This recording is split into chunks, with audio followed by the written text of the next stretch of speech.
49조 원짜리 위성 15기가 동시에 눈이 멀었습니다. 미국 9기, 이스라엘 6기. 세계 최강의 하늘 위 눈이 한꺼번에 감겨버렸습니다. 모사드 작전국장은 비웃었습니다. 반도체나 만드는 나라가 정보전을 알겠어. 한국 연구원이 내민 기술 자료를 쓰레기통에 던져버렸습니다. 하지만 4주 뒤 칠흑 같은 사막 하늘에서 유일하게 살아있던 건 그 반도체 나라의 위성이었습니다.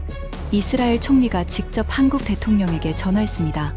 세계 3위 정보 강국이 한국에 무릎 꿇은 충격적인 전말을 지금 공개합니다. 시작하기 전 구독과 좋아요, 그리고 대한민국 파이팅 댓글로 한국을 응원해주세요. 이스라엘 전역에 비상이 걸렸습니다. 텔아비브 지하 12m 국가위기관리센터의 철문이 열리는 순간 제 두 다리에서 힘이 빠져나갔습니다. 24개의 대형 모니터 중 19개가 시커먼 화면을 토해내고 있었고 나머지 5개에는 신호 없음이라는 흰 글자만 무기력하게 깜빡이고 있었습니다. 응급 조명의 붉은 빛 아래 80명이 넘는 분석관과 장교들의 얼굴이 하나같이 핏기가 빠져 있었습니다. 49조 원입니다. 미국이 하늘 위의 눈에 매년 쏟아붓는 돈이 49조 원. 거기에 우리 이스라엘이 오펙 위성 시스템에 투입한 6조 7천억 원을 더하면 55조 원이 넘는 돈이 이 순간 종이 조각이 되어 있었습니다. 서방 진영의 정찰위성 15기가 동시에 실명했습니다. 미국 9기, 이스라엘 6기. 지구 반쪽을 감시하던 눈이 한꺼번에 감겨버린 겁니다. 저는 35년입니다. 35년 동안 이스라엘의 안보를 지켜왔습니다. 공군 전투기 조종사로 시작해서 걸프전의 사막 위를 날았고 레바논 하늘에서 적의 미사일을 피한 적도 있습니다. 군정보부 부장을 거쳐 지금은 총리 직속 국가안보보좌관. 이스라엘에서 총리 다음으로 안보에 관한 결정권이 큰 자리에 앉아 있는 사람이 바로 저 요나탄 베렌입니다. 그런 제가 태어나서 처음으로 아무것도 보이지 않는 공포를 맛봤습니다. 심장이 갈비뼈 안쪽에서 미친 듯이 뛰었습니다. 관자놀이가 욱신거렸고 목구멍이 모래를 삼킨 것처럼 바짝 말라붙어 있었습니다. 상황을 설명하겠습니다. 이란이 움직였습니다. 지하 핵시설에서 대규모 활동이 포착됐다는 첩보가 들어왔습니다. 핵탄두 장착 가능성, 미사일 이동 징후. 그런데 정확한 위치도, 규모도, 진행 상황도 확인이 불가능했습니다. 이유는 단 하나. 우리의 눈이 전부 감겨버렸기 때문입니다. 이란이 러시아제 크라수와 전자전 장비를 전면 가동했습니다. 우리 위성의 주파수를 정확하게 조준해서 센서를 포화시켜 버린 겁니다. 우리 주파수 정보가 어딘가에서 새어나갔다는 뜻이었습니다. 그것만으로도 충분히 재앙이었는데 하필 그 시점에 50년 만에 초대형 모래 폭풍이 중동 전역을 덮쳤습니다. 전자전으로 6기, 모래 폭풍으로 나머지가 렌즈 보호 모드에 들어갔습니다. 억지로 렌즈를 열면 모래 입자의 코팅이 벗겨져서 수조 원짜리 위성이 우주 쓰레기가 됩니다. 미국도 마찬가지였습니다. 국가정찰국에서 긴급 연락이 왔습니다. 미국 정찰위성 9기 중 4기가 전자전에 당했고 5기가 모래 폭풍에 접혔습니다. 총 9기 비활성. 우리 6기까지 합하면 15기가 동시에 눈을 감은 겁니다. 하지만 진짜 공포는 위성이 꺼진 게 아니었습니다. 제 손이 떨린 이유는 따로 있었습니다. 4주 전에 제가 저지른 일 때문이었습니다. 4주 전, 저는 한국의 정찰위성 기술을 코웃음 쳤습니다. 한국국방과학연구소 방문단의 브리핑을 7분 만에 끊어버린 건 에이탄 쇼리였지만 그걸 묵인한 건 저였습니다. 한국연구원이 두 손으로 내민 기술 자료를 펼쳐보지도 않은 건 저였습니다. 반도체나 만드는 나라가 무슨 정찰위성이냐고 속으로 비웃은 것도 저였습니다. 그리고 지금 55조 원짜리 눈이 죄다 멀어버린 이 칠흑 같은 밤에 제가 코웃음 쳤던 바로 그 나라의 위성만이 중동 상공에서 유일하게 눈을 뜨고 있었습니다.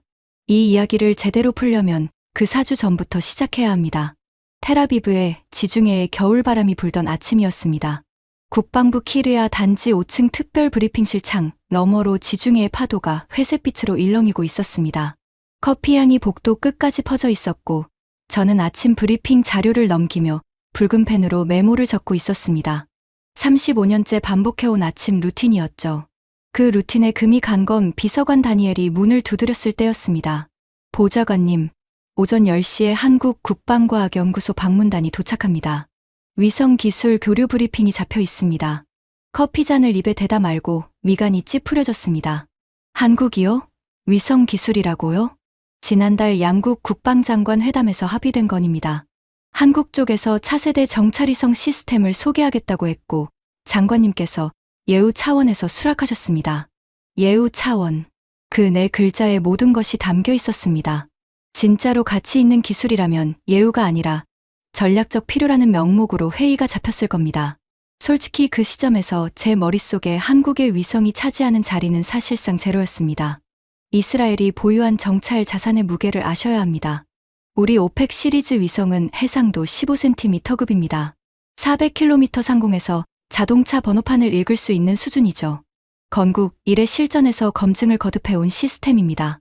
오펙 위성 6기를 항시 궤도에 올려놓고 중동 전역을 24시간 감시합니다. 연간 예산만 48억 달러, 한화로 6조 7천억 원을 쏟아붓고 있었습니다. 한국은요? 공개 기준으로 해상도 30cm급 위성을 몇 기 돌리는 수준이었습니다. 우리 눈에는 대학 실험실에서 만든 모형 같았습니다. 이스라엘 실전 검증 위성이 헤비급 챔피언이라면 한국 위성은 아마추어 동네 대회 출전자 수준이었죠. 10시 정각. 브리핑실 문이 열렸습니다. 한국 쪽은 5명이었습니다. 수석 연구원을 앞세워 위성 개발팀 엔지니어들이 깔끔한 양복에 빈틈없이 제본된 자료를 들고 들어왔습니다. 이스라엘 쪽은 저를 포함해 14명이 자리를 잡았습니다. 모사드 해외작전국장 에이탄 쇼르, 공군 우주사령부 위성운용 책임자 아리엘 모르, 군정보부 분석팀장, 나오미 하다르 등이 나란히 앉아 있었습니다. 한국 수석연구원이 제 손을 잡았을 때 손바닥 가득 박혀 있는 두꺼운 굳은 살이 느껴졌습니다. 실험실에서 직접 기계를 만지는 사람만 가질 수 있는 손이었습니다. 그의 이름은 강민혁, 나이는 52. 눈빛이 단단했고 악수하는 힘이 묵직했습니다. 순간 인상적이긴 했습니다. 하지만 저는 그 감촉을 일부러 흘려보냈습니다. 발표가 시작됐습니다. 강민혁 박사가 스크린 앞으로 나섰습니다. 오늘 소개드릴 것은 저희의 차세대 다목적 정찰위성 플랫폼입니다. 광학 촬영과 합성계구 레이더, 다중대역 동시 운용의 위성 탑재형 에지 컴퓨팅까지 통합한 시스템입니다. 스크린에 위성의 3D 모델이 떠올랐습니다. 첫 인상은 단 하나. 작다. 우리 오펙이 중형배만 한데 한국 위성은 소형차의 절반도 안 돼 보였습니다. 그때 에이탄 쇼르가 움직였습니다. 모사드 해외작전국장. 55세. 냉혈한 현장 공작원 출신으로 지구 곳곳에서 작전을 수행해온 남자. 입이 칼날 같았고 눈빛은 얼음장이었습니다. 에이탄이 제 오른쪽에서 팔짱을 끼고 콧등에 주름을 잡으며 속삭였습니다. 저 크기 좀 봐. 우리 오펙 태양 전지판 하나보다 작은 것 같은데 저걸로 뭘 찍겠다는 건지. 비웃음이 아니었습니다. 경멸이었습니다. 에이탄 쇼르라는 남자는 비웃을 가치가 있는 것만 비웃는 사람이었습니다. 한국 위성은 그에게 비웃을 가치조차 없는 것이었습니다. 강민혁 박사가 슬라이드를 넘겼습니다. 저희 시스템의 핵심은 크기가 아닙니다. 두뇌입니다. 위성 내부의 고성능 인공지능 프로세서가 촬영과 동시에 실시간 분석을 수행합니다. 흥미로운 이야기이긴 했습니다. 하지만 에이탄의 인내심은 이미 바닥이었습니다. 발표가 시작된 지 7분이 지났을 때 에이탄의 손이 올라갔습니다. 잠깐, 여기서 끊겠습니다. 공기가 순식간에 얼어붙었습니다. 강민혁 박사가 리모컨을 쥔 채 동작을 멈추고 에이탄을 바라봤습니다. 에이탄이 일어섰습니다. 180cm가 넘는 체구가 브리핑실을 압도했습니다. 고맙습니다, 강 박사님. 아주 인상적인 발표입니다. 입에서는 정중한 말이 나갔지만 눈은 정중함과 거리가 한참 멀었습니다. 차갑고 건조한 시선이 한국팀 5명을 느릿하게 흩었습니다. 솔직히 말하겠습니다. 한 가지만 확인하죠. 현재 궤도에 올려놓은 여러분 위성이 총 몇 기입니까? 한국 쪽 엔지니어가 대답했습니다. 현재 운용 기체 기준 5기입니다. 에이탄이 천천히 고개를 끄덕였습니다. 그리고 목소리에서 경멸을 숨기려는 노력 따위는 일절하지 않았습니다. 5기. 우리는 6기를 상시 운용합니다. 미국은 50기가 넘죠. 위성 정찰이라는 건 시스템입니다. 강 박사님. 위성 1기, 2기 띄운다고 되는 게 아닙니다. 5기로 지구를 감시하겠다고요? 에이탄이 한 박자 끊었습니다. 그리고 쐐기를 박듯 말했습니다. 이 수준의 발표는 대학원 세미나에서 하시는 게 맞지 않을까요? 반도체나 만드는 나라가 정보전을 안다고 착각하시면 곤란합니다. 정보전은 전쟁입니다. 전쟁은 실전 경험이 없으면 말할 자격이 없습니다. 한국은 전쟁을 모릅니다. 반도체나 만드는 나라. 그 한마디가 브리핑실 벽을 타고 울렸습니다. 한국 쪽 5명의 얼굴이 동시에 돌처럼 굳어졌습니다. 처음 악수할 때 느꼈던 그 두꺼운 굳은 살. 그 손이 테이블 밑에서 주먹을 꽉 쥐는 게 보였습니다. 아리엘 모르가 거들었습니다. 태블릿을 꺼내서 스펙 비교표를 스크린에 띄웠습니다. 숫자가 말해줍니다. 우리 오펙 해상도 15cm, 한국 30cm. 배율 차이가 2배입니다. 약간 더 흐린 사진이 찍힌다. 그런 수준이 아닙니다. 완전히 다른 세계입니다. 오펙 1기가 한국 위성 20기보다 낫습니다. 강민혁 박사가 입을 열려 했습니다. 하지만 에이탄이 손바닥을 아래로 눌러 보이며 잘랐습니다. 됐습니다. 충분히 들었습니다. 여러분의 기술 발전에 경의를 표하지만 현 시점에서 이스라엘 정보 네트워크에 한국 위성 데이터를 연결할 실익은 보이지 않습니다. 삼성이 좋은 칩을 만들죠. 인정합니다. 하지만 칩 만드는 것과 전쟁을 아는 것은 완전히 다릅니다. 우리는 건국 이래 하루도 전쟁을 쉰 적이 없습니다. 한국의 경험과는 차원이 다릅니다. 회의 시작 7분 만이었습니다. 한국팀은 30분짜리 발표를 7분 만에 잘린 겁니다. 저는 묵인했습니다. 에이탄의 판단이 틀리지 않다고 생각했으니까요. 아니, 솔직히 말하면 저도 같은 생각이었습니다. 다만 에이탄처럼 대놓고 말할 위치가 아니었을 뿐입니다. 한국팀이 자료를 챙겨서 회의실을 빠져나갔습니다. 한국팀이 문을 나서자마자 에이탄이 한 짓은 지금 생각해도 속이 뒤틀립니다. 강민혁 박사가 두 손으로 건넨 기술 자료 바인더를 집어들더니 직원들이 보는 앞에서 쓰레기통에 툭 던져버렸습니다. 누가 줬든 쓰레기는 쓰레기통에 넣는 거야. 주변에서 웃음이 터졌습니다. 저도 입꼬리가 올라간 걸 부정할 수 없습니다. 그 순간 복도에서 발소리가 멈춘 것을 아무도 몰랐습니다. 강민혁 박사가 문 앞에서 그 소리를 들었는지는 지금도 모릅니다. 다만 한 가지는 확실합니다. 마지막으로 문을 나서는 그의 등이 유난히 곧았습니다. 분노를 통째로 삼키고 있다는 것이 척추 라인에 다 드러나 있었습니다. 하지만 그는 돌아서지 않았습니다. 대신 문 틈 사이로 낮은 목소리가 흘러 들어왔습니다. 한 글자 한 글자가 못을 박듯 또렷했습니다. 보좌관님, 사막에서 눈이 먼 날 저희를 떠올리실 겁니다. 에이탄이 코웃음을 쳤습니다. 사막에서 눈이 멀다니. 우리가 사막의 전문가인데 한국 사람이 사막을 가르치려 드는 거야? 코미디도 이런 코미디가 없지. 저도 웃었습니다. 에이탄의 판단이 100% 맞다고 믿었으니까요. 그 믿음이 4주 뒤에 산산조각이 납니다. 하지만 그때의 저는 꿈에도 몰랐습니다. 제가 묵인한 모욕이 얼마나 큰 대가로 돌아올지.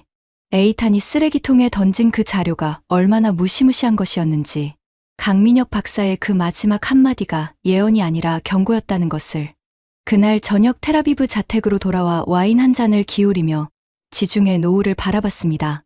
한국 방문단 따위는 머릿속에서 깨끗이 지워졌습니다. 그리고 4주가 흘렀습니다. 새벽 2시.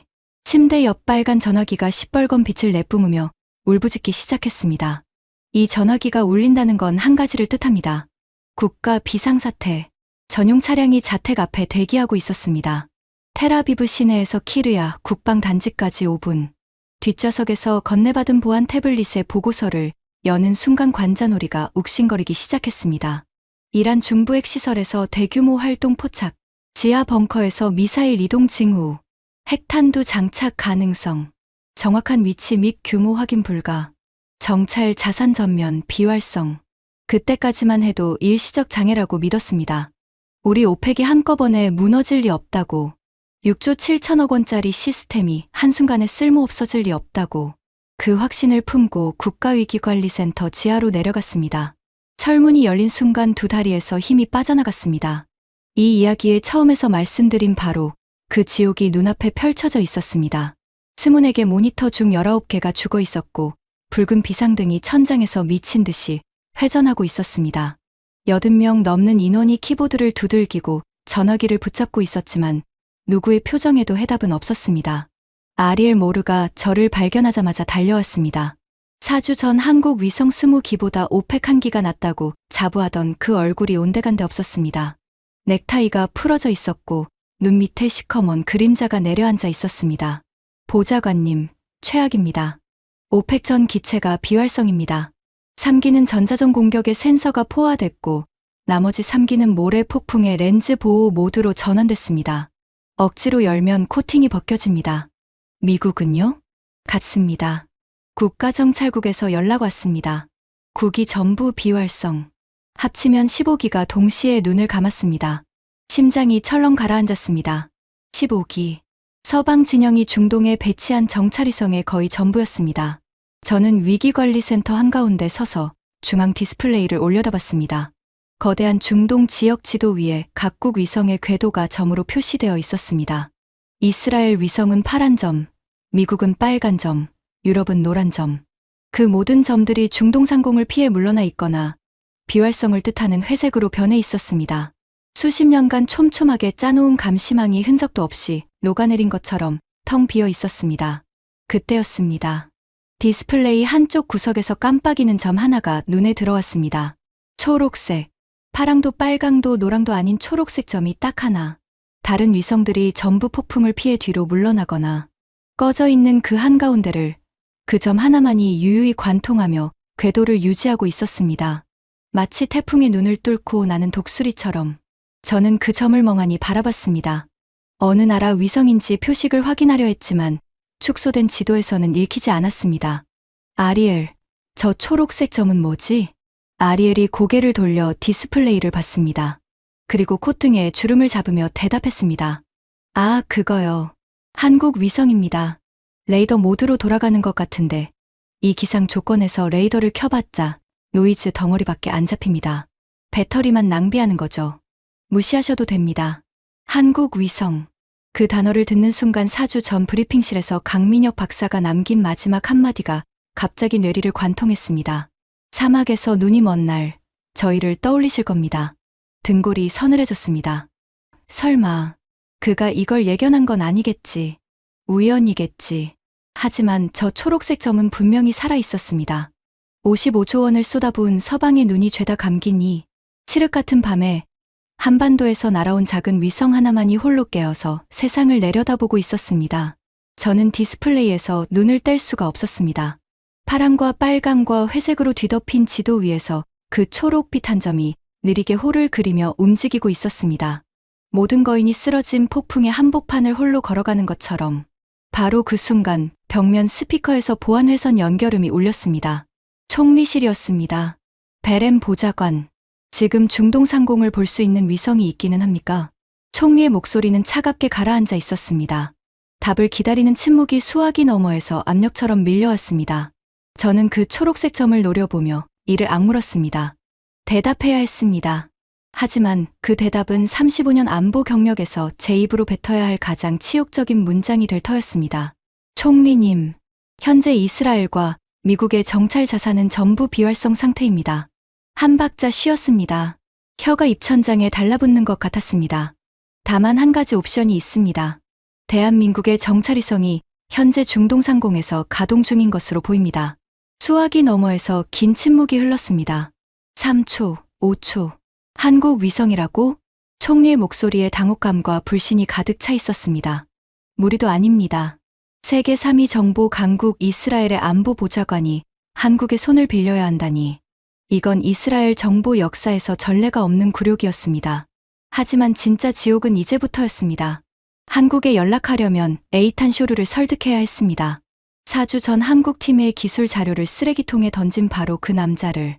반도체나 만드는 나라가 정보전을 알겠냐고 비웃었던 바로 그 입에서 한국에 도움을 요청하자는 말을 끌어내야 했습니다. 총리의 명령은 단호했습니다. 즉시 한국에 연락하세요.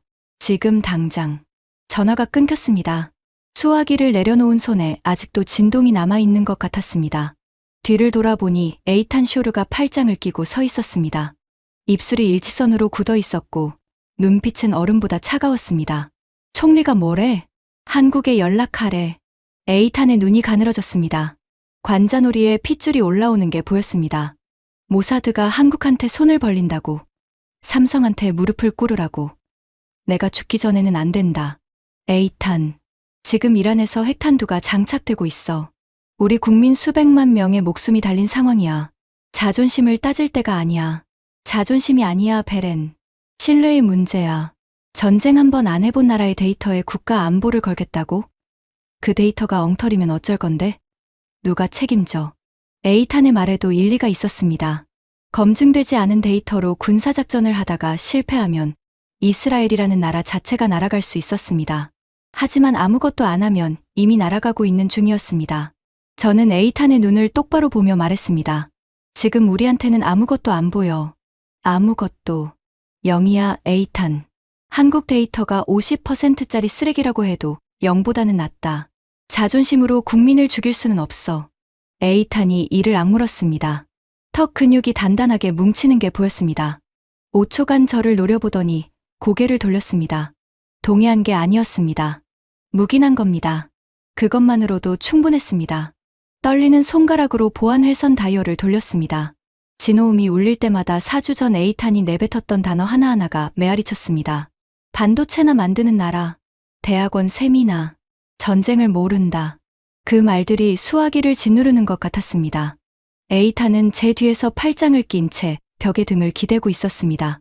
얼굴에는 불쾌함과 굴욕감이 가득했습니다. 눈빛이 말하고 있었습니다. 이게 실패하면 너도 끝이야, 베렌. 한국 국방과학연구소 위성운용센터로 연결합니다. 긴급 보안 회선이 연결되기까지 3분이 걸렸습니다. 그 3분이 3시간처럼 느껴졌습니다. 위기관리센터의 형광등 불빛이 유난히 차갑게 내리쬐고 있었고 주변의 소리가 전부 물속에서 듣는 것처럼 멀어졌습니다. 귓속에는 오직 제 심장이 쿵쿵거리는 박동만 울렸습니다. 진호음이 3번 울린 뒤 수화기 너머에서 한국어가 들려왔고 곧 통역관의 영어가 뒤따랐습니다. 한국 국방과학연구소 위성운용센터입니다. 용건을 말씀하십시오. 침을 삼켰습니다. 목이 막혀서 첫 마디가 나오지 않았습니다. 35년간 세계 각국 정보기관에 지시를 내리고 동맹국의 정보를 위해서 내려주던 사람이 4주 전 7분 만에 발표를 잘라버리고 기술 자료를 쓰레기통에 쳐넣은 바로 그 상대에게 이제 제발 도와달라고 빌어야 하는 겁니다. 이스라엘 국가안보보좌관 요나탄 베렌입니다. 한국 측 정찰위성 운용 책임자와 긴급 통화를 요청합니다. 잠시 기다려 주십시오. 1분, 2분. 벽면 모니터 위에서 이란 핵시설을 나타내는 붉은 원이 심장처럼 규칙적으로 깜빡이고 있었습니다. 그 깜빡임이 카운트다운처럼 느껴졌습니다. 그리고 수화기 너머로 차분한 목소리가 흘러나왔습니다. 베렌 보좌관님, 오랜만입니다. 4주 전 텔아비브에서 뵈봤죠. 심장이 쿵 내려앉았습니다. 4주 전 에이탄이 7분 만에 발표를 잘라버렸던 반도체나 만드는 나라라는 말이 쏟아질 때 주먹을 꽉 쥐고 말없이 돌아서던 바로 그 사람, 강민혁 박사. 목소리에서 감정을 읽을 수 없었습니다. 분노인지 비웃음인지 아니면 그냥 업무적인 건지. 그 무표정한 평온이 오히려 가슴을 더 깊숙이 파고들었습니다. 에이탄이 뒤에서 듣고 있었습니다. 팔짱을 낀 채 턱을 치켜들고 천장을 노려보고 있었습니다. 이가 갈리는 소리가 여기까지 들리는 것 같았습니다. 박사님, 현재 중동 상황을 파악하고 계시리라 생각합니다. 이스라엘과 미국의 정찰 자산이 전부 무력화된 상태입니다. 한국 측 위성의 지원이 필요합니다. 한 문장 한 문장이 연도칼로 자존심을 깎아내는 것 같았습니다. 수화기를 잡은 손에 지나치게 힘이 들어가서 손가락 마디가 하얗게 질려 있었습니다. 수화기 너머에서 3초간 침묵이 흘렀습니다. 고작 3초. 하지만 그 침묵 안에서 저는 4주 전 에이탄이 던진 모든 모욕의 무게를 느꼈습니다. 보좌관님, 4주 전 발표를 7분 만에 끊으셨죠. 저희 기술 자료는 받아보셨습니까? 얼굴이 화끈 달아올랐습니다. 귀 뒤쪽까지 빨개지는 게 느껴졌습니다. 뒤에 선 에이탄이 제 얼굴을 힐끗 보더니 시선을 돌렸습니다. 기술 자료를 읽었느냐고. 읽기는커녕 에이탄이 쓰레기통에 던졌습니다. 하지만 그 말을 입 밖에 낼 수는 없었습니다. 솔직히 제대로 검토하지 못했습니다. 그리고 그날의 대응에 대해 사과드립니다. 하지만 지금은 시간이 없습니다. 수백만 이스라엘 국민의 목숨이 달린 상황입니다. 다시 침묵이 흘렀습니다. 이번에는 5초. 그 5초 동안 위기관리센터 벽시계의 초침 소리가 관자놀이를 때리는 것처럼 크게 들렸습니다. 한 가지만 확인하겠습니다. 강민혁 박사의 목소리가 다시 울렸습니다. 이번에 저희 데이터는 보조 참고용이 아니라 주력으로 쓰이는 겁니까? 4주 전처럼 대학원 세미나 수준이라고 치워버리시지는 않으실 겁니까? 그 질문이 전곡을 찔렀습니다.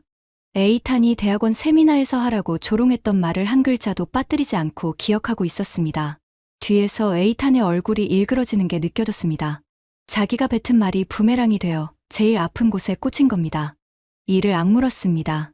자존심 따위를 내세울 순간이 아니었습니다. 주력으로 활용하겠습니다.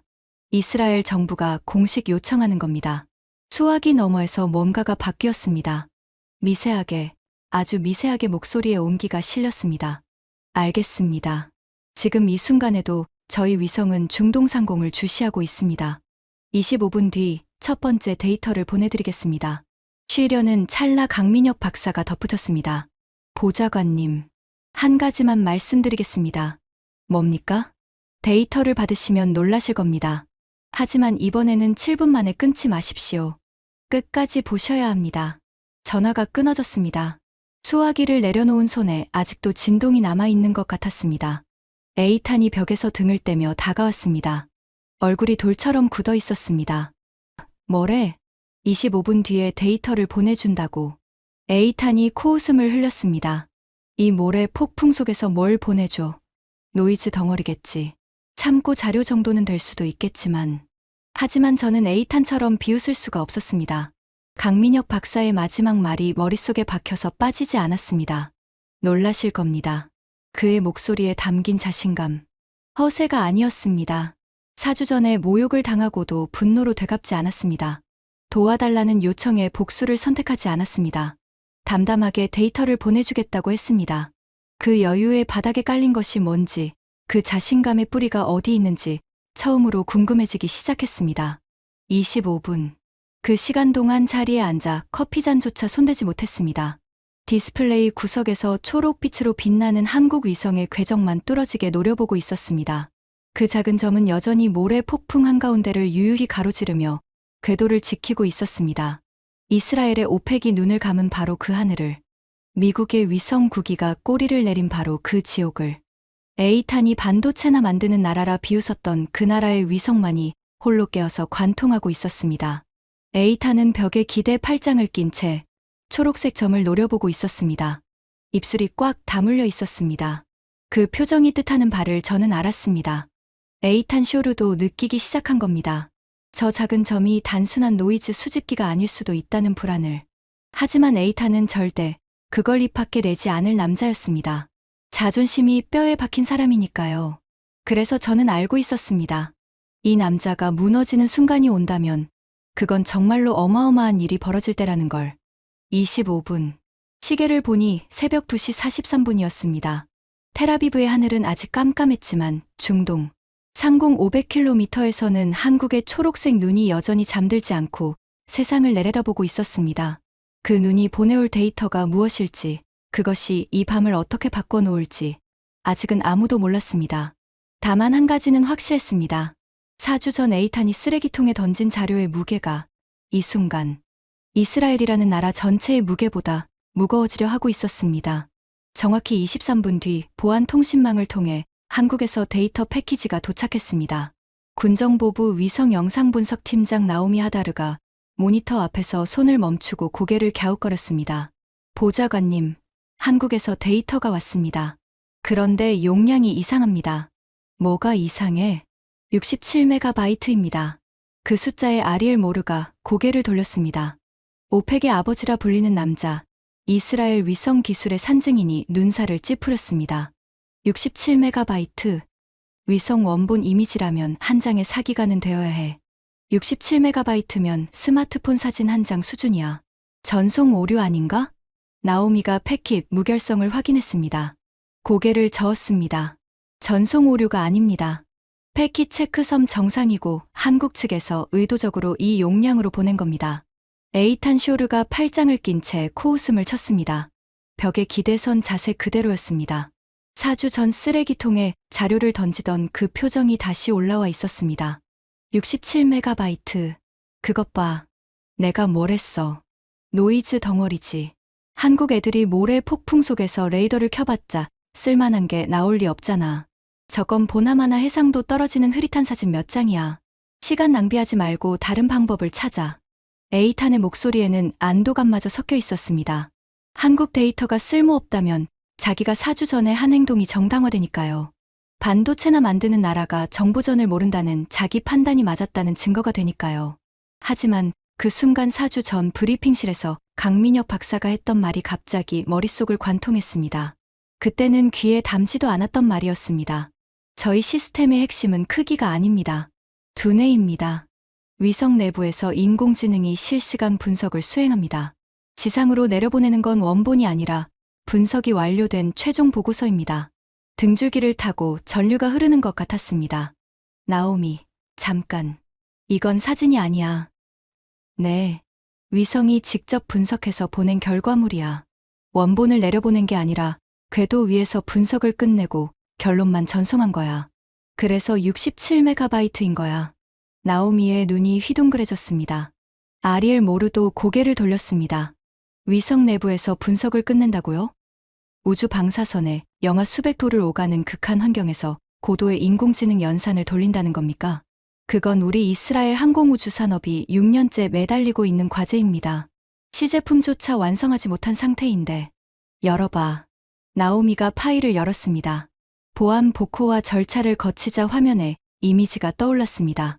그 순간 위기관리센터의 공기가 얼어붙었습니다. 세상에. 나오미의 입에서 저도 모르게 신음이 터져 나왔습니다. 저도 의자에서 벌떡 일어났습니다. 아리엘 모르가 안경을 벗었다 쓰기를 반복했습니다. 모래 폭풍 한가운데서 촬영했다는 것이 믿기지 않을 만큼 선명한 영상이 거기 있었습니다. 하지만 일반적인 위성 사진이 아니었습니다. 8가지 색깔의 등고선이 동심원을 그리며 퍼져나가는 입체 지형도였습니다. 지표면부터 지하 38m까지 마치 몸속을 찍는 CT 촬영. 사진처럼 땅 밑에 구조물이 켜켜이 벗겨져 드러나 있었습니다. 5개 층이었습니다. 지하 38m에 걸쳐 5개 층의 구조물이 완벽하게 노출되어 있었습니다. 우리 오펙이 18년간 이란을 감시하면서 윤곽조차 잡지 못한 시설의 내부가 처음으로 인류의 눈앞에 드러난 겁니다.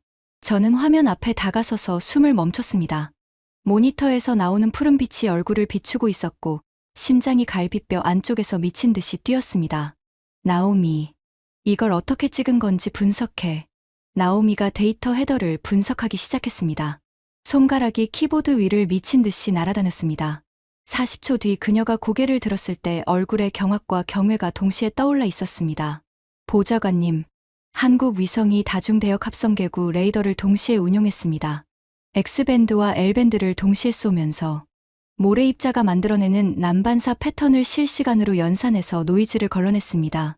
L밴드는 파장이 길어서 모래를 뚫고 들어가는데 X밴드와 조합하면 지하 구조물의 윤곽이 드러납니다. 이건 저희 이스라엘 항공우주산업연구소에서 이론적으로만 검토하던 기술입니다. 논문조차 아직 발표하지 않았어요. 그런데 한국은 이걸 실전에서 돌리고 있습니다. 다리에 힘이 풀려서 의자에 주저앉았습니다. 아리엘 모르도 말을 잃었습니다. 4주 전 스펙 비교표를 띄워놓고 오펙 1기가 한국 위성 20기보다 낫다고 단언했던 남자가 입을 벌린 채 모니터를 노려보고 있었습니다. 에이탄 쇼르는 벽에서 등을 떼고 한 발짝 다가왔습니다. 얼굴에는 아직 불신이 남아있었지만 눈이 모니터에 고정되어 있었습니다. 그 눈빛에서 4주 전의 오만함이 미세하게 흔들리고 있는 게 보였습니다. 하지만 입은 여전히 닫혀 있었습니다. 에이탄 쇼르라는 남자는 자기 눈으로 확인하기 전까지는 절대 인정하지 않는 사람이었으니까요. 더 내려봐. 나오미가 화면을 스크롤했습니다. 등고선 지도 아래에 한국 위성의 인공지능이 작성한 분석 보고서가 첨부되어 있었습니다. 영어와 한국어가 나란히 적힌 그 문서는 소름이 돋을 만큼 정밀했습니다. 지하 복합시설 깊이 38m 총 5개 층. 1층 인원거주 구역, 침상 64개 감지, 추정 인원 55명에서 60명. 2층 전자 장비 집중 구역, 전자기 방출 패턴 분석 결과 우라늄 농축 원심 분리기 가동 징후. 3층 대형 엔진 테스트 구역, 최근 8시간 이내 고온 연소. 흔적, 지표면 열복사 잔여량으로 추산한 연소 온도 섭씨 3200도. 4층 미사일 조립 및 보관 구역, 수직 갱도 연결 확인. 5층 차폐 강화 구역, 3중 콘크리트 차폐벽, 방사선 차폐 구조 확인, 핵물질 저장소 추정 신뢰도 98.7%. 보고서를 읽는 동안 손이 떨려서 마우스를 잡을 수가 없었습니다. 이건 위성 사진이 아니었습니다. 이것은 완벽한 작전 보고서였습니다. 우리 군정보부 분석관 300명이 밤을 새워도 나흘은 걸릴 수준의 보고서를 한국 위성 하나가 궤도를 도는 몇 분 만에 완성해서 내려보낸 겁니다. 에이탄이 드디어 입을 열었습니다. 목소리가 평소와 달랐습니다. 칼날 같던 확신이 사라지고 미세한 균열이 생겨 있었습니다. 이 데이터 신뢰도를 독자적으로 검증할 수 있나?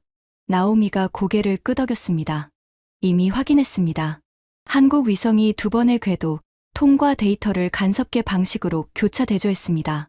종합 신뢰도 98.1%. 참고로 우리 오펙 시스템의 분석 평균 신뢰도는 87%입니다. 그 숫자가 위기관리센터에 울려 퍼졌습니다. 98.1대 87점, 한국 위성 하나가 이스라엘 전체 시스템보다 11%나 높은 정확도를 찍고 있었습니다. 아리엘 모르가 제 옆에 서서 중얼거렸습니다. 목소리가 갈라져 있었습니다. 불가능해요. 저 크기의 위성에서 이런 해상도가 나올 수 없어요. 물리 법칙이 허용하지 않습니다. 렌즈 지름이 커야 해상도가 나오고 태양 전지판이 넓어야 전력이 버티고 연료 탱크가 커야 수명이 깁니다. 한국 위성은 우리의 7분의 1 크기인데 이건 물리학을 거스르는 겁니다. 나오미가 조용히 대답했습니다. 물리학을 거스른 게 아닙니다, 아리엘. 물리학의 한계를 인공지능으로 우회한 겁니다. 렌즈가 작아서 해상도가 낮다면 여러 대역의 레이더를 동시에 쏘고 그 데이터를 인공지능이 합성해서 초해상도를 만들어낸 겁니다. 하드웨어가 작으면 소프트웨어로 이기면 된다는 발상이죠. 우리가 위성을 크게 만드는데 집중하는 동안 한국은 위성에게 두뇌를 심었습니다. 그 말을 듣는 순간 4주 전 기억이 비수처럼 꽂혔습니다. 강민혁 박사가 발표 첫 슬라이드에서 한 말. 저희 시스템의 핵심은 크기가 아닙니다. 두뇌입니다. 그때 에이탄이 7분 만에 끊어버렸죠. 하지만 지금 눈앞의 데이터가 그 말이 허풍이 아니었음을 처절하게 증명하고 있었습니다. 67MB, 스마트폰 사진 한 장 크기. 그 안에 이스라엘 정보기관 전체가 나흘 밤을 새워도 만들지 못할 분석이 빈틈없이 압축되어 있었습니다. 한국은 크기로 싸우지 않았습니다. 두뇌로 싸웠습니다. 그리고 이기고 있었습니다. 첫 번째 데이터의 충격이 채 가시기도 전에 나오미가 화면 아래쪽에서 추가 데이터를 발견했습니다. 보좌관님, 밑에 뭔가 더 있습니다. 지표면 변이 데이터입니다.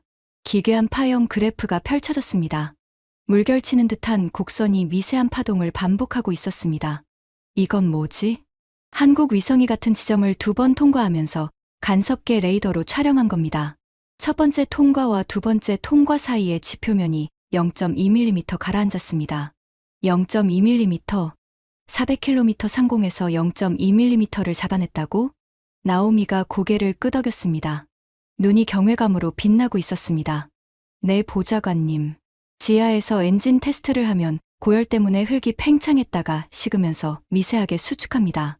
한국 위성은 그 수축 패턴을 분석해서 지하 구조물의 정확한 형태를 역으로 추적했습니다. 여기 빨간 구역이 엔진 테스트실이고 그 오른쪽 파란 통로가 미사일 보관실로 이어지는 경로입니다. 그리고 여기가 핵심인데요. 나오미가 화면의 한 지점을 손가락으로 짚었습니다. 이 노란 점. 지표면 수축이 가장 크게 관측된 곳입니다. 지하에서 가장 뜨거운 활동이 일어나고 있다는 뜻이에요. 한국 위성의 인공지능이 이 지점의 열복사 패턴을 분석한 결론이 여기 적혀 있습니다. 나오미가 보고서의 한 줄을 읽었습니다. 목소리가 미세하게 떨리고 있었습니다. 고체 연료 로켓 모터 점화 테스트 완료 추정. 지표면 열 잔여량 역산 결과 연소 시간 47초. 추력 패턴은 중거리 탄도 미사일 부스터와 일치. 핵탄두 탑재 가능 미사일의 최종 점검 단계로 판단. 신뢰도 96.4%. 위기관리센터 안이 조용해졌습니다. 80명이 넘는 인원이 동시에 숨을 삼킨 것 같았습니다. 에어컨 팬이 돌아가는 소리와 서버의 윙거림만이 공간을 채우고 있었습니다. 저는 화면을 노려보며 머릿속으로 18년이라는 시간을 되짚었습니다. 오펙 위성이 이란을 감시하기 시작한 지 18년. 그 18년 동안 우리는 이란 핵시설의 위치조차 정확히 특정하지 못했습니다. 지하에 뭔가 있다는 건 알았지만 몇 층인지, 어디에 뭐가 있는지, 지금 무슨 활동을 하고 있는지는 늘 안개 속이었습니다. 그 안개를 한국 위성 하나가 단 2번의 궤도 통과로 걷어버린 겁니다. 아리엘 모르가 의자에 깊숙이 등을 묻더니 두 손으로 얼굴을 감쌌습니다. 오펙의 아버지라 불리던 남자의 어깨가 미세하게 떨리고 있었습니다. 그가 평생을 바친 위성 시스템이 18년간 해내지 못한 일을 자기가 스펙 비교표로 조롱했던 그 작은 위성이 몇 분 만에 해냈다는 현실을 받아들이고 있는 중이었습니다. 아리엘이 손을 내리며 갈라진 목소리로 말했습니다. 이건 세대가 다릅니다. 우리 오펙은 사진을 찍어서 보내는 카메라입니다. 하지만 한국 위성은 생각하는 두뇌입니다. 같은 범주에 놓고 비교할 수 있는 게 아닙니다. 제가 4주 전에 스펙 비교표를 보여드렸죠. 해상도 15cm 대 30cm라고. 하지만 해상도라는 단일 잣대로는 이 위성을 측정할 수 없습니다. 이건 완전히 새로운 종류의 눈입니다. 아리엘의 인정. 그것은 기술자로서의 백기였습니다. 오펙에 평생을 바친 남자가 자기 손으로 만든 시스템의 한계를 인정한 겁니다. 그 한마디가 가슴 깊은 곳을 울렸습니다. 하지만 에이탄 쇼르는 여전히 입을 다물고 있었습니다. 팔짱을 풀지도 않았고 벽에서 등을 떼지도 않았습니다. 눈만 가늘게 뜨고 모니터를 노려보고 있었습니다. 인정할 수 없다는 듯이, 인정하면 자기가 무너진다는 걸 알고 있다는 듯이. 챕터 6 적이 방해하면 할수록 더 잘 보인다고요? 첫 번째 데이터가 도착한 지 1시간 반이 지났을 때 한국에서 두 번째 데이터 패키지가 날아왔습니다. 나오미가 급히 달려왔을 때 그녀의 얼굴은 상기되어 있었고 태블릿을 든 손이 미세하게 떨리고 있었습니다. 보좌관님, 두 번째 패키지입니다. 이번 건 첫 번째보다 더 심각합니다. 뭔데? 한국 위성이 이란의 전자전 장비를 역이용했습니다. 파일을 여는 순간 위기관리센터 안의 모든 시선이 중앙 스크린으로 쏠렸습니다. 주변의 키보드 소리가 뚝 끊겼습니다. 80명이 넘는 인원이 하던 일을 멈추고 스크린을 올려다보기 시작했습니다. 상황을 설명하겠습니다. 이란은 러시아제 크라수아 전자전 장비를 가동해서 핵시설 상공에 강력한 전파, 장막을 펼쳐놓은 상태였습니다. 어떤 위성이든 레이더 신호를 쏘면 노이즈에 파묻혀서 쓸모없는 데이터만 돌아오게 만드는 겁니다. 우리 오펙 레이더 위성이 속수무책으로 당한 이유가 바로 이것이었습니다. 미국 위성도 마찬가지였고요. 그런데 한국 위성은 이 상황을 완전히 다른 방향에서 접근했습니다. 나오미의 설명을 듣는 동안 제 입이 점점 벌어졌습니다. 한국 위성은 이란의 방해 전파를 피하지 않았습니다. 오히려 그걸 자기 것처럼 써먹었습니다. 이란이 쏘아올린 강력한 전자기파가 지하 구조물에 부딪혀 굴절되는 패턴을 역으로 수집해서 구조물의 형태를 더욱 정밀하게 읽어낸 겁니다. 비유를 들자면 이렇습니다. 칠흑같이 어두운 방에서 적이 손전등을 켰습니다. 보통이라면 그 빛에 눈이 부셔서 아무것도 못 봅니다. 하지만 한국 위성은 그 빛을 피하는 대신 빛이 벽과 가구에 부딪혀 만들어내는 그림자를 읽었습니다. 적의 손전등으로 적의 집 구조를 파악한 겁니다. 잠깐, 적이 방해하면 할수록 더 잘 보인다는 겁니까? 맞습니다, 보좌관님. 크라수아가 강하게 전파를 쏘면 쏠수록 한국 위성의 인공지능은 그 전파가 지하 구조물에 부딪히며 만들어내는 미세한 굴절을 더 많이 수집할 수 있었습니다. 이란은 자기 손으로 자기 핵시설의 설계도를 한국 쪽에 넘겨준 격이 된 겁니다. 그 순간 에이탄 쇼르의 몸이 미세하게 움직였습니다. 팔짱이 풀렸습니다. 4주 전 한국 방문단을 7분 만에 쫓아내고 기술 자료를 쓰레기통에 던진 이래 처음으로 그의 자세가 바뀐 겁니다. 양손이 축 내려갔고 눈이 모니터에 못 박혀 있었습니다. 나오미가 이어서 두 번째 데이터에 포함된 추가 분석 결과를 읽었습니다. 한국 위성이 전자전 역이용으로 확보한 정보 목록이었습니다. 미사일 이동 경로, 지하 4층에서 수직 갱도까지 이동용 레일 시스템 확인, 탄두 장착 후 발사까지 예상 소요 시간 3시간 50분, 발사대 위치 핵시설 동쪽 2.8km 지점 위장 구조물 아래, 지표면 온도 분석으로 최근 36시간 이내 발사대 덮개, 개폐 흔적 확인, 보복 발사 시나리오, 핵시설 피격 시 자동 보복 프로토콜 가동 예상, 32발의 탄도 미사일이 사전 입력된 좌표를 향해 발사될 것으로 추정, 목표 좌표 4곳 식별 완료, 위기관리센터에 정적이 내려앉았습니다. 숨소리조차 들리지 않았습니다. 32발. 이란이 공격받으면 보복으로 32발의 미사일을 발사한다. 목표는 이스라엘 도시들과 주변 미군 기지. 한국 위성은 적이 반격할 미사일의 숫자와 발사 각도와 목표 지점까지 미리 계산해 놓은 겁니다. 단순한 정보 수집이 아니었습니다. 이것은 완벽한 전쟁 시뮬레이션이었습니다. 한국은 우리에게 칼을 건네면서 동시에 그 칼을 휘두를 때 벌어질 모든 반작용까지 산출해서 함께 넘겨준 겁니다. 나오미, 이 보복 시나리오의 신뢰도는? 한국 측이 자체 삼각 검증을 거쳤습니다. 다중 대역 레이더 데이터, 간섭계 지표면, 변이 데이터, 전자전 여기용 데이터를 교차 대조했습니다. 종합 신뢰도 98.1%, 98.1%. 그 숫자가 에이탄 쇼르의 귀에도 박혔을 겁니다. 에이탄이 천천히 고개를 돌렸습니다. 그리고 처음으로 제 눈을 정면으로 마주봤습니다. 4주 전의 오만함도, 1시간 전의 불신도 사라진 눈이었습니다. 거기에 남아있는 건 하나, 두려움이었습니다. 에이탄의 입술이 달싹거렸습니다. 뭔가를 말하려다가 삼키는 것 같았습니다.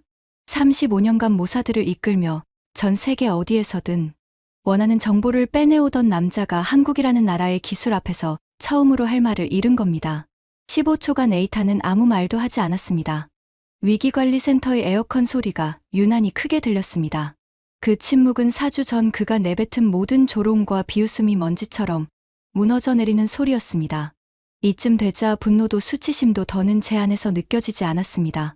등줄기를 타고 흐르는 건 순수한 전율이었습니다. 한국이라는 나라가 무서웠습니다. 떠들지 않았습니다. 자랑하지 않았습니다. 4주 전 모욕을 당하고도 복수하지 않았습니다. 그저 조용히 기술을 갈고 닦아서 세계가 가장 절박한 순간에 완벽한 답을 내놓았습니다. 그 침묵 속의 자신감, 그 겸손한 칼날이 어떤 핵무기보다 무서웠습니다. 한국 데이터의 충격파는 텔아비브를 넘어서 순식간에 퍼져나갔습니다. 첫 번째 패키지가 도착한 지 3시간 만에 제 앞에는 전 세계 정보기관에서 걸려온 통화 요청이 11건이나 쌓여 있었습니다. 가장 먼저 반응한 것은 미국이었습니다. 국방부 정보감시정찰 차관보가 긴급 보안 회선으로 연락해 왔습니다. 평소에 느긋하던 목소리가 완전히 달라져 있었습니다. 베렌, 한국 데이터를 공유받았다. 우리 국가정찰국 분석팀이 검증한 결과가 나왔는데 경악스럽다. 우리가 연간 49조 원을 쏟아붓는 시스템이 18개월간 추적하면서 위치만 대충 잡아놓은 시설의 내부 5개 층이 전부 드러나 있어. 지리하 38m까지. 이건 우리 KH 위성으로도 불가능한 수준이야. 대체 한국이 뭘 만든 거야? 저도 같은 질문을 하고 있는 중입니다. 한국 위성 데이터에 대한 공동 접근 프레임워크를 즉시 협의하고 싶다. 워싱턴에서 직접 연락하겠다. 한국 측 창구를 공유해 줄 수 있나? 미국, 연간 49조 원을 정찰위성에 쏟아붓는 세계 최강의 눈. 그 미국이 한국 데이터를 공유해달라고 요청하고 있었습니다. 이건 세계 정보 역사에서 전례가 없는 일이었습니다. 두 번째 충격은 영국에서 왔습니다. GCHQ 소속 위성 분석관이 나토 보안 채널로 보고서를 전송해 왔습니다. 나오미가 그 보고서를 읽어줄 때 목소리가 떨렸습니다. 한국 위성 데이터를 독자 분석한 결과 한국의 다중 대역 합성계구 레이더 동시 운용 기술과 위성 탑재, 인공지능 실시간 분석 능력은 현재 서방 진영 어디에도 존재하지 않는 수준입니다. 기술 격차를 연구 개발 기준으로 환산하면 최소 10년 이상으로 추정됩니다. 긴급 기술평가회의 소집을 권고합니다. 10년. 그 숫자가 머릿속에서 맴돌았습니다. 서방 진영 전체가 한국에 10년 뒤처져 있다는 뜻이었습니다. 미국도, 영국도, 이스라엘도. 세 번째는 프랑스였습니다. 프랑스 군사정보부 DRM에서 독자 검증 결과를 보내왔습니다. 한국 데이터의 신뢰도를 자체 알고리즘으로 재검증한 결과 98.1% 확인이라는 결론이었습니다. 그 아래에 한 줄이 추가되어 있었습니다. 프랑스는 한국과의 위성 기술 협력을 최우선 외교 과제로 격상할 것을 대통령에게 건의할 예정입니다. 프랑스가 한국을 최우선 외교 과제로 격상한다고. 위성 분야에서 독자 기술을 고집해온 프랑스가요. 네 번째는 예상치 못한 곳에서 왔습니다. 사우디아라비아 정보총국에서 비공식 채널로 접촉해온 겁니다. 한국과 위성정보 협력 협정을 체결하고 싶다. 조건은 상관없다. 한국 위성 데이터에 대한 접근권만 확보할 수 있다면 무엇이든 제공하겠다. 무엇이든. 사우디가 그 단어를 꺼냈습니다. 세계 최대 산유국이 한국에 무엇이든 주겠다고 한 겁니다. 하지만 진짜 등골이 서늘해진 건 5번째 보고였습니다. 군정보부 아만에서 올라온 기밀 보고서. 중국 인민해방군 전략지원부대 산하. 우주감시팀이 한국 위성의 이번 활동을 실시간으로 추적하고 있었다는 정보였습니다. 아마니 내부 소스를 통해 입수한 중국 측 급비 보고서의 결론이 이랬습니다. 한국의 위성 탑재 인공지능 기술과 다중 대역 레이더, 동시 운용 능력은 중국이 최소 8년 이상 뒤처져 있는 것으로 판단됨. 특히 에지 컴퓨팅 칩의 우주 환경, 내구성은 현재 중국 기술로 복제 불가. 한국 반도체 기술의 군사적 전용이 예상보다 훨씬 앞서 있음. 긴급 대응 방안 마련 필요. 중국이 긴급 대응이라는 말을 쓰고 있었습니다. 세계 2위 군사 대국이 한국 위성 기술에 대해 긴급 대응이 필요하다고 판단한 겁니다. 이 보고서를 읽으며 온몸에 소름이 돋았습니다. 4주 전 에이탄이 반도체나 만드는 나라라 비웃었던 그 나라. 대학원 세미나에서나 하라고 조롱했던 그 기술. 그것이 미국과 영국과 프랑스와 사우디와 중국을 동시에 경악시키고 있었습니다. 에이탄은 이 보고들이 하나씩 들어올 때마다 표정이 조금씩 변했습니다. 미국 보고가 들어왔을 때는 미간을 찌푸렸고, 영국 보고에는 입술을 깨물었고, 프랑스 보고에는 고개를 돌렸고, 중국 보고에 이르러서는 양손을 주머니에 찔러 넣고 창도 없는 지하 벽을 멍하니 노려보고 있었습니다. 제가 4주 전 쓰레기통에 던진 자료가 이만큼의 무게였다는 거야. 에이탄이 벽을 보며 중얼거렸습니다. 아무에게도 들리지 않을 만큼 작은 목소리였지만 제 귀에는 들렸습니다. 그것은 인정이 아니었습니다. 아직은. 하지만 무너지기 시작하는 첫 번째 돌멩이가 빠지는 소리였습니다.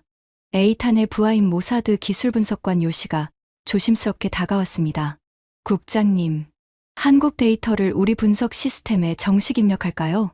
지금까지 검증된 내용만으로도 충분히 작전에 활용 가능합니다. 에이탄이 요시를 돌아봤습니다. 자기 부하가 한국 데이터를 정식으로 쓰자고 제안하는 겁니다. 4주 전이었다면 에이탄은 한마디로 잘라버렸을 겁니다. 하지만 지금은 달랐습니다. 3초간 요시를 노려보더니 고개를 돌려버렸습니다. 동의도 거부도 아닌 묵인이었습니다. 에이탄 쇼르가 할 수 있는 최대한의 양보였습니다. 도대체 한국은 보이지 않는 곳에서 무슨 일을 벌이고 있었던 걸까요? 하지만 감탄에 젖어 있을 시간이 없었습니다. 한국이 건네준 완벽한 설계도 앞에서 이제 결정을 내려야 했습니다. 타격할 것인가 말 것인가. 타격한다면 32발의 보복 미사일을 어떻게 막을 것인가. 데이터가 도착한 지 5시간 뒤 총리실에서 긴급 안보 강요회의가 소집되었습니다. 총리 공관 지하 안보 상황실에 도착했을 때 안은 이미 팽팽한 긴장으로 꽉 차 있었습니다. 총리 아론 갈릭을 중심으로 국방장관, 외교장관, 군정보부장, 공군사령관, 그리고 에이탄 쇼르까지 원탁에 앉아 있었습니다. 벽면 대형 스크린에는 한국이 보내온 무지갯빛 등고선 지도가 떠 있었고 방 안의 공기는 무겁고 건조했습니다. 누군가 타놓은 터키식 커피의 쓴 향이 코를 찔렀습니다. 베렘 보좌관, 브리핑하세요. 총리의 명령에 일어섰습니다. 다리가 미세하게 떨렸지만 목소리만큼은 단단히 잡으려 했습니다. 총리님, 이스라엘의 정찰위성 6기와 미국 정찰위성 9기, 합계 15기가 전자전 공격과 기상 악화로 비활성 상태입니다. 서방 진영의 하늘 위 눈이 전부 감긴 상태에서 현재 유일하게 중동 상공에서 가동 중인 정찰 자산은 대한민국의 위성입니다. 공군사령관 엘리 나운 중장이 손을 들었습니다. 전투기 조종사 출신으로 직설적인 군인이었습니다.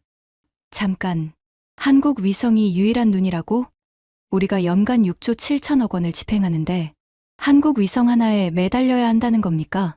유감스럽지만 현재로서는 그렇습니다, 사령관님. 회의실이 웅성거렸습니다. 군정보부장이 안경을 벗으며 끼어들었습니다. 한국 데이터의 신뢰도를 독자적으로 검증할 방법이 있습니까? 스크린을 가리키며 대답했습니다. 한국이 보내온 데이터는 3가지 독립 방식으로 교차 검증되어 있습니다. 다중대역 합성계구 레이더 데이터, 간섭계 지표면 변이 데이터, 그리고 이란 전자전 장비를 역이용해서 얻은 지하 구조물 데이터가 3번째 검증 수단입니다. 종합 신뢰도 98.1%. 이 수준의 삼각 검증은 우리 시스템에서도 쉽게 달성하기 어려운 수치입니다. 총리가 스크린 위의 등고선 지도를 뚫어지게 바라봤습니다. 시선이 지하 5층 핵물질 저장소를 나타내는 붉은 구역에 멈췄습니다. 총리의 눈이 날카로웠습니다. 이 남자는 결정을 내리기 위해 태어난 사람이었습니다. 우유부단함이라고는 DNA에 없는 남자였습니다. 하지만 오늘만큼은 주먹을 쥔 손이 테이블 위에서 미세하게 떨리고 있었습니다. 이게 진짜 한국이 독자적으로 만들어낸 겁니까? 우리 정보기관의 도움 없이 완전히 독자적입니다. 총리님. 자체 개발한 위성, 자체 개발한 인공지능, 자체 개발한 레이더 기술로 이 모든 것을 해냈습니다. 한 박자 쉬고 이어 말했습니다. 이 한마디를 뱉는 것이 35년 안보 경력 중 가장 어려웠습니다. 솔직히 말씀드리자면 이 기술 중 일부는 현재 이스라엘이 보유하지 못한 것입니다. 미국도 마찬가지입니다. 그 말이 떨어지는 순간 회의실의 공기가 변했습니다. 이스라엘이 보유하지 못한 정보 감시 정찰 분야에서 이스라엘이 세계 3위라는 전제가 흔들리는 순간이었습니다. 에이탄 쇼르가 의자 등받이를 움켜잡는 게 보였습니다. 손가락 마디가 하얗게 질려 있었습니다. 공군 사령관이 주먹으로 탁자를 내리쳤습니다. 6조 7천억 원을 쓰고도 한국만 못하다는 소리입니까? 그 예산이 도대체 어디로 간 겁니까? 사령관님, 예산의 문제가 아닙니다. 접근 방식의 차이입니다. 저는 스크린에 한국 위성 모델을 가리키며 말을 이었습니다. 우리는 위성을 크게, 렌즈를 크게, 시스템을 크게 만드는 데 집중했습니다. 하드웨어의 물량으로 밀어붙이는 전략이었죠. 하지만 한국은 완전히 다른 길을 택했습니다. 위성 크기는 우리의 7분의 1이지만 그 안에 인간의 두뇌에 해당하는 인공지능을 심었습니다. 하드웨어의 한계를 소프트웨어로 돌파한 겁니다. 그리고 그 소프트웨어의 뿌리는 한국이 세계 최고 수준인 반도체 기술입니다. 에이탄의 얼굴이 일그러졌습니다. 반도체. 4주 전 자기가 비웃었던 바로 그 단어가 이제 이스라엘의 안보를 좌우하는 핵심 키워드로 돌아온 겁니다. 반도체나 만드는 나라가 뭘 알겠냐고 했던 그 입으로 이제 반도체 기술이 위성의 두뇌가 되었다는 보고를 들어야 하는 아이러니. 에이탄의 관자놀이에 핏줄이 올라와 있었습니다. 총리가 잠시 눈을 감았습니다. 무거운 침묵이 내려앉았고 벽시계의 초침 소리가 유난히 크게 울렸습니다. 20초가 지났을까? 총리가 눈을 뜨고 입을 열었습니다. 한국 데이터를 기반으로 타격 작전을 수립하세요. 총리님, 타격 후 이란의 보복 미사일에 대한 방어는 어떻게 하시겠습니까? 한국 위성의 분석에 따르면 32발의 탄도 미사일이 발사될 것으로 예상됩니다. 목표 좌표 4곳에 텔아비브가 포함되어 있습니다. 회의실이 얼어붙었습니다. 32발, 텔아비브가 포함된 4곳의 좌표. 이건 수백만 이스라엘 국민의 목숨이 걸린 문제였습니다. 국방장관이 태블릿을 들어보였습니다. 총리님, 아이언돔과 데이비즈 슬링이 배치되어 있습니다. 하지만 32발을 동시에 상대하기에는 요격 포대수가 부족합니다. 이란이 디코이를 섞어서 발사하면 표적 식별의 과부하가 걸릴 가능성이 높습니다. 현재 시뮬레이션 결과 아이언돔 단독 대응 시 요격률은 65%입니다. 65%라 35%가 뚫린다는 뜻 아닙니까? 국방장관이 고개를 끄덕였습니다. 그리고 말을 이었습니다. 다만 한 가지 옵션이 있습니다. 아랍에미리트 알다프라 기지에 동맹국이 배치한 추가 미사일 방어 체계가 있습니다. 어떤 체계입니까? 대한민국의 천공 미사일 방어 시스템입니다. 회의실이 다시 한번 웅성거렸습니다.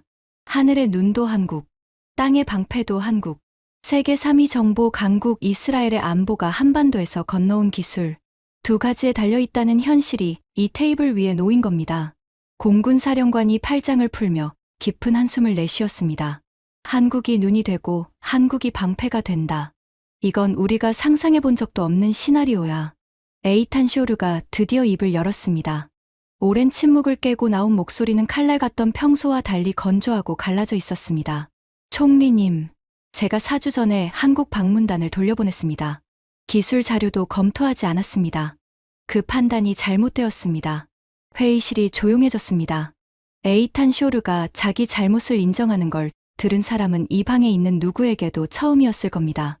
모사드 해외작전국장, 자존심이 뼈에 박힌 남자, 틀린 적이 없다고 믿는 남자, 그 남자가 총리 앞에서 자기 판단이 잘못되었다고 말한 겁니다. 하지만 그것이 완전한 인정은 아니었습니다. 에이탄의 눈에는 아직 무언가가 남아 있었습니다. 자존심의 마지막 파편 같은 것. 입으로는 잘못을 인정했지만 마음 깊은 곳에서는 아직 싸우고 있었습니다. 한국이라는 나라에 자신이 졌다는 사실을 온전히 받아들이기까지는 아직 한 발이 더 필요했습니다. 총리가 자리에서 일어났습니다. 키가 크지 않았지만 서는 순간 방 전체를 압도하는 존재감이 있었습니다. 한국 대통령에게 내가 직접 전화하겠다. 회의실에 전류가 흐른 것 같았습니다. 총리가 직접 전화한다. 이스라엘 총리가 타국 정상에게 먼저 전화를 거는 것은 극히 드문 일이었습니다. 특히 안보 문제에서는요. 이스라엘은 자존심의 나라입니다. 건국 이래 그 자존심으로 사막에서 살아남은 나라입니다.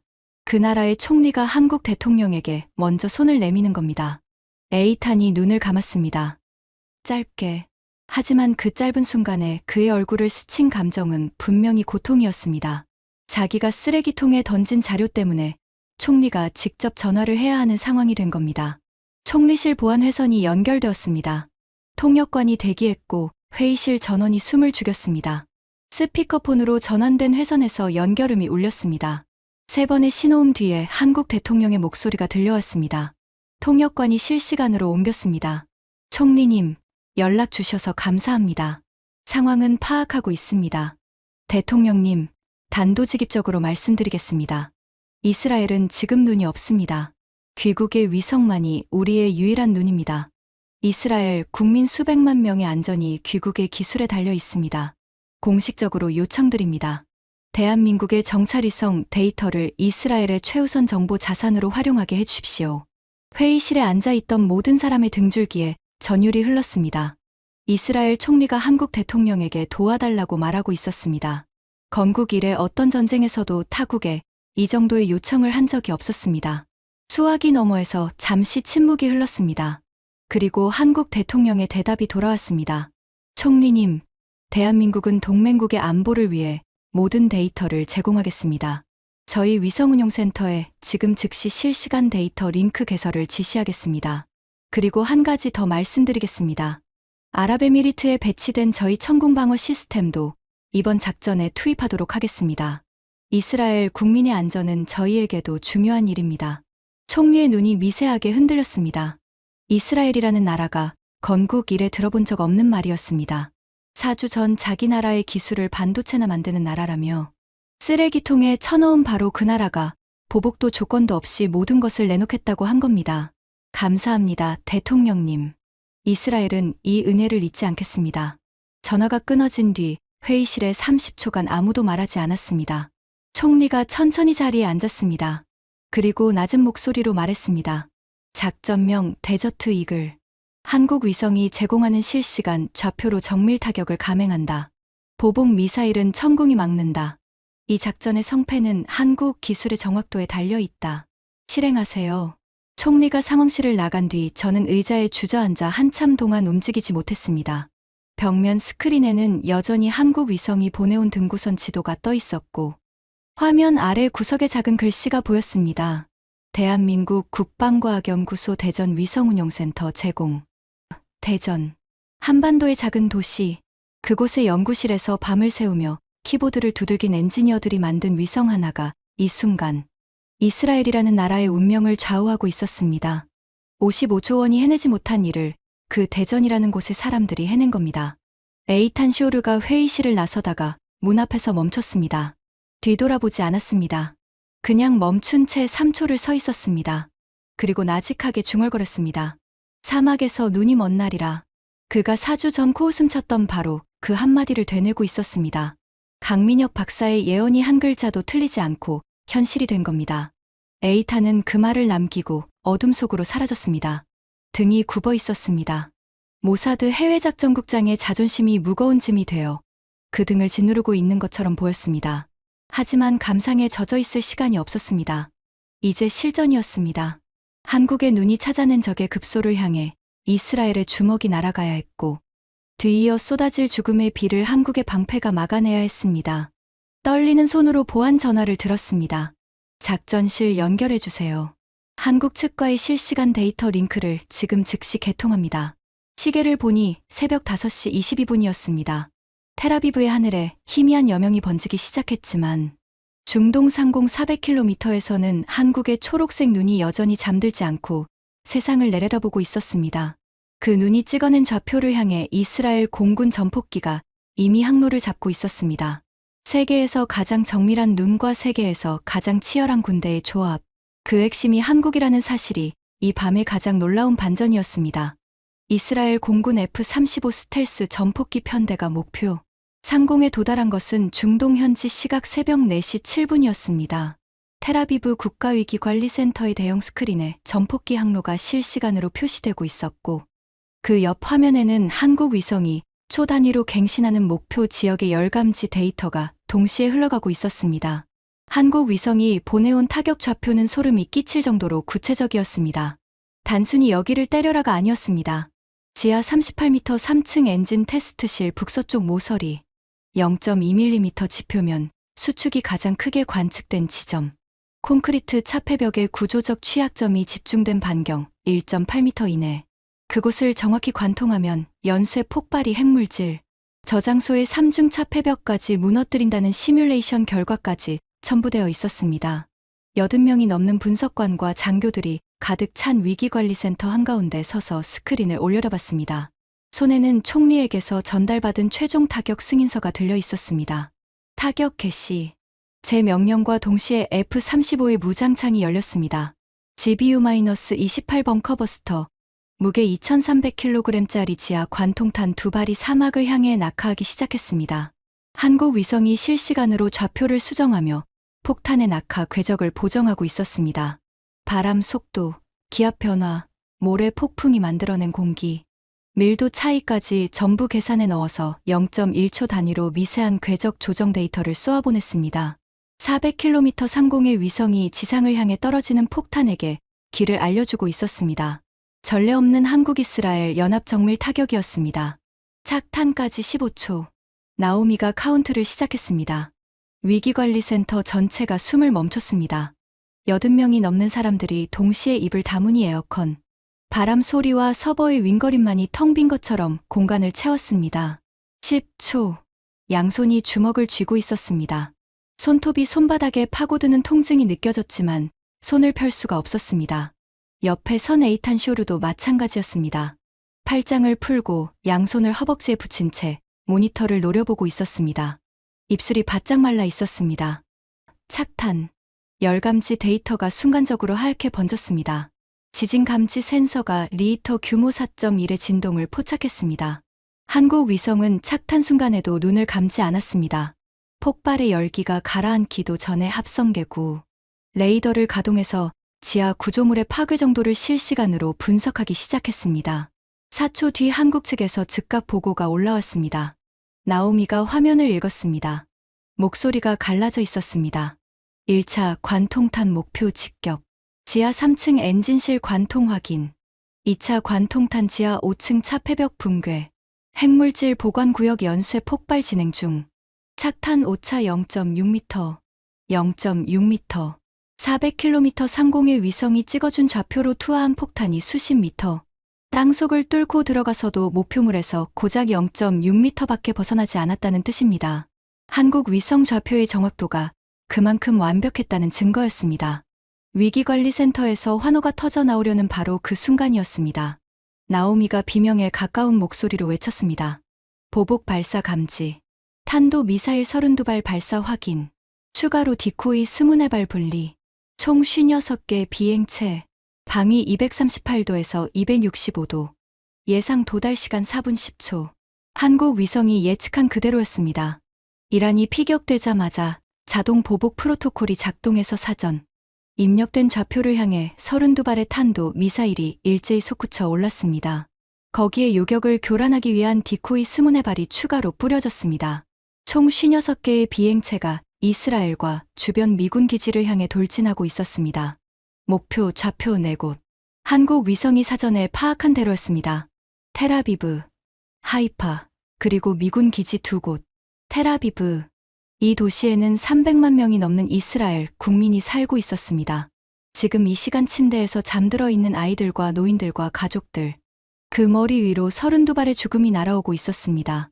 4분 10초. 그 시간 안에 모든 것이 결정됩니다. 하지만 우리에게는 한국이 미리 계산해 둔 보복 시나리오가 있었습니다. 32발이라는 숫자도, 발사 각도도, 목표 좌표 4곳도 한국 위성이 이미 파악해 놓은 것이었습니다. 이 정보는 현지 요격 부대에 사전 전달되어 있었습니다. 아이언돔 레이더가 56개 비행체를 포착했습니다. 스크린 위에 56개의 점이 동시에 깜빡이며 물밀듯이 쏟아져 오고 있었습니다. 그런데 문제가 터졌습니다. 아이언돔 시스템 과부하, 표적 식별 실패, 진짜 미사일과 디코이 구별 불가, 수동 전환 중. 공군 사령관의 얼굴에서 핏기가 빠졌습니다. 이라는 진짜 미사일 사이에 디코이를 교묘하게 섞어서 발사한 겁니다. 아이언돔은 어느 것이 진짜이고 어느 것이 가짜인지 구별하지 못하고 있었습니다. 56개 점이 전부 똑같이 보이는 겁니다. 잘못 쏘면 요격 미사일만 낭비하고 진짜 탄두는 뚫립니다. 남은 시간 3분 12초. 가슴이 철렁 내려앉았습니다. 텔아비브에 사는 300만 명의 얼굴이 스쳐 지나갔습니다. 저도 텔아비브에 살고 있었습니다. 제 딸이, 제 손주가 지금 이 도시에서 자고 있었습니다. 바로 그 순간 스크린 한쪽에서 새로운 데이터가 올라오기 시작했습니다. 초록색 데이터. 한국 시스템에서 오는 신호였습니다. 천궁 시스템 가동 개시. 표적 데이터 수신 중. 아랍에미리트 알다프라 기지. 그곳에 배치된 한국산 천궁 미사일 방어 시스템이 눈을 뜬 겁니다. 천궁은 한국 위성과 실시간으로 연동되어 있었습니다. 위성이 사전에 파악해 둔 이란의 발사대 위치, 미사일 발사, 각도, 탄두의 예상 질량 데이터가 천궁의 인공지능에 이미 들어가 있었습니다. 아이언돔이 56개 점을 앞에 놓고 어느 것이 진짜인지 헤매고 있을 때 천궁의 인공지능은 완전히 다른 접근을 했습니다. 비행 중인 56개 비행체 각각의 궤적 편차와 질량에서 비롯되는 공기 저항 차이를 한국 위성의 사전 데이터와 대조해서 진짜 탄두 32발과 디코이 24발을 순식간에 걸러냈습니다. 천궁 시스템 표적 식별 완료. 실탄두 32발 분리. 디코이 24발 제외. 전 포대 일제 사격 준비 완료. 나오미가 읽어주는 목소리가 떨리고 있었습니다. 위기관리센터의 80명, 전원이 숨을 삼킨 채 스크린을 올려다보고 있었습니다. 남은 시간 1분 48초. 발사. 중동의 밤하늘이 대낮처럼 하얗게 밝아졌습니다. 천궁 미사일이 콜드 론칭 방식으로 발사관에서 수직으로 툭 튀어오른 뒤 공중에서 엔진이 점화되며 무시무시한 각도로 꺾여 적의 탄두를 향해 돌진했습니다. 스크린에 표시된 궤적이 밤하늘에 칼날을 그은 것 같았습니다. 히트킬. 천궁은 폭약이 아니라 초속 수킬로미터의 운동 에너지로 적 탄두를 직접 들이받아 분쇄하는 방식이었습니다. 금속 덩어리가 마하를 넘는 속도로 돌진할 때 발생하는 충격은 소형 폭탄과 맞먹습니다. 한 번 명중. 첫 번째 보고가 올라왔습니다. 두 번 명중. 세 번 명중. 연쇄적으로 명중 보고가 밀려 들어왔습니다. 스크린 위에서 이란 미사일을 나타내는 붉은 점들이 하나씩 꺼져갔습니다. 7번 명중. 8번. 9번. 10번. 위기관리센터 안이 점점 뜨거워지고 있었습니다. 사람들의 눈이 스크린에 못 박혀 있었습니다. 아무도 움직이지 않았고 아무도 말하지 않았습니다. 15번 명중. 16번. 17번. 18번. 이스라엘 쪽 아이언돔도 뒤늦게 천궁의 표적, 식별 데이터를 공유받아 나머지 미사일을 향해 발사하기 시작했습니다. 하지만 대부분의 요격은 이미 천궁이 끝내고 있었습니다. 25번, 26번, 27번, 28번, 29번, 30번, 31번. 마지막 하나가 남았습니다. 32번째 미사일은 다른 것들과 달랐습니다. 최종 단계에서 궤적을 비틀며 기동 변환을 시도했습니다. 요격을 피하려는 마지막 발악이었습니다. 텔아비브를 향한 미사일이었습니다. 300만 명이 사는 도시를 향한 마지막 화살이었습니다. 4초간 정적이 흘렀습니다. 그 4초가 4년처럼 느껴졌습니다. 위기관리센터의 80명 전부가 숨을 삼킨 채 스크린의 붉은 점 하나를 노려보고 있었습니다. 저는 손주의 얼굴을 떠올렸습니다. 5살짜리 아이의 웃는 얼굴이 머릿속에 번졌습니다. 제발. 이를 악물었습니다. 그리고 마침내 32번 명중. 전탄 요격 완료. 방어선 돌파 제로. 위기관리센터가 터졌습니다. 함성도 울음도 탄식도 뒤섞인 폭발이었습니다. 누군가 박수를 쳤고 누군가는 고개를 숙이고 기도했습니다. 나오미가 양손으로 입을 틀어막은 채 모니터 앞에서 눈물을 쏟고 있었습니다. 공군 사령관이 옆 사람의 어깨를 잡고 흔들었습니다. 분석관 한 명이 의자에 주저앉아 천장을 올려다보며 허탈하게 웃었습니다. 32발 전탄 요격. 디코이 24발을 정확히 걸러내고 진짜 미사일만 골라서 단 한 발도 놓치지 않았습니다. 이스라엘의 아이언돔이 표적 식별조차 하지 못하던 상황에서 한국의 천궁이 단독으로 해낸 겁니다. 에이탄 쇼르. 저는 그를 찾았습니다. 위기관리센터 한쪽 구석이었습니다. 에이탄은 벽에 등을 기대다가 천천히 바닥으로 미끄러져 내리고 있었습니다. 180cm가 넘는 체구가 벽을 타고 주저앉는 모습이 거대한 건물이 무너지는 것 같았습니다. 무릎을 세우고 바닥에 앉은 채 두 손으로 얼굴을 감쌌습니다. 어깨가 떨리고 있었습니다. 4주 전 한국 방문단을 7분 만에 쫓아낸 남자. 기술 자료를 쓰레기통에 던지며 웃었던 남자. 반도체나 만드는 나라가 정보전을 알겠냐고 비웃었던 남자. 모사드가 삼성한테 손을 벌릴 수 없다고 이를 갈았던 남자. 그 남자가 이스라엘 군 지하 벙커의 차가운 바닥에 주저앉아 소리 없이 울고 있었습니다. 에이탄의 손가락 사이로 눈물이 흘러내렸습니다. 갈라진 목소리가 손바닥 뒤에서 새어나왔습니다. 내가 틀렸어. 전부 틀렸어. 그 한마디였습니다. 모사드 해외작전국장 에이탄 쇼르가 35년 정보 인생에서 처음으로 내뱉은 완전한 패배 선언이었습니다. 하늘에서는 한국의 눈이 적의 모든 것을 낱낱이 읽었고 땅에서는 한국의 방패가 죽음의 비를 완벽하게 걷어냈습니다. 눈도 한국이었습니다. 방패도 한국이었습니다. 저는 에이탄에게 다가가 한 발짝 앞에 멈췄습니다. 손을 내밀지 않았습니다. 위로의 말도 하지 않았습니다. 그냥 거기 서 있었습니다. 에이탄이 무너지는 데 필요한 시간을 주기 위해서. 자존심이 뼈에 박힌 남자가 그 뼈를 스스로 부러뜨리는 데는 시간이 필요하니까요. 30초쯤 지났을까? 에이탄이 손을 내리고 고개를 들었습니다. 눈이 빨갛게 충혈되어 있었습니다. 저를 올려다보는 눈빛에는 오만함도 냉소도 남아있지 않았습니다. 거기에 있는 건 한 가지뿐이었습니다. 부끄러움. 베렌. 한국 사람들한테 전해줘. 에이탄이 마른 입술을 달싹거리며 말했습니다. 이스라엘이 감사하다고. 그리고 에이탄 쇼르가 사과한다고. 에이탄의 인정. 그것이 이 밤의 진짜 종착점이었습니다. 이란 핵시설을 파괴한 것보다 32발을 요격한 것보다 에이탄 쇼르라는 남자가 한국에 사과한다고 말한 그 순간이 제게는 가장 충격적인 반전이었습니다. 작전이 끝난 뒤 일주일이 지났습니다. 그 일주일 동안 세계가 뒤집혔습니다. 소식이 속속 들어왔습니다. 미국이 한국과 위성정보 최우선 공유협정을 공식 체결했습니다. 영국이 파이브 아이즈 정보동맹에 한국을 옵저버로 초청하자는 안건을 상정했습니다. 나토 사무총장이 기자회견에서 한국의 위성 기술이 동맹의 안보에 결정적 기여를 했다고 공식 발표했습니다. 프랑스와 사우디가 한국과 위성정보 협력 협정 체결을 발표했습니다. 한국 방위산업 기업들의 주가가 일주일 만에 23% 급등했습니다. 세계가 한국을 다시 보기 시작한 겁니다. 하지만 제가 가장 전율한 것은 따로 있었습니다. 한국 외교부 대변인이 외신 기자들의 질문에 남긴 단 한 줄의 답변이었습니다. 확인해드릴 수 없습니다. 대한민국은 국제 평화와 안보를 위해 최선을 다하고 있을 뿐입니다. 긍정도 부정도 하지 않는 차가운 한 문장. 자랑하지 않았습니다. 떠벌리지 않았습니다. 세계를 구해놓고도 묵묵히 고개만 끄덕이는 그 절제된 침묵. 그것이 진짜 강자의 모습이었습니다. 만약 그들이 우리가 해냈다고 목소리를 높였다면 오히려 덜 무서웠을 겁니다. 하지만 한국은 아무 말도 하지 않았습니다. 마치 다음에도 필요하면 또 해주겠다는 무언의 약속처럼. 아니, 다음은 당신들 차례일 수도 있다는 조용한 경고처럼. 작전 종료 8일째 되는 날 저는 비행기에 올랐습니다. 목적지는 대한민국 대전. 총리가 직접 지시한 방문이었습니다. 한국 위성운용센터에 이스라엘 정부의 공식 감사를 전달하라는 명령이었습니다. 에이탄 쇼르도 함께 갔습니다. 자기 입으로 가겠다고 했습니다.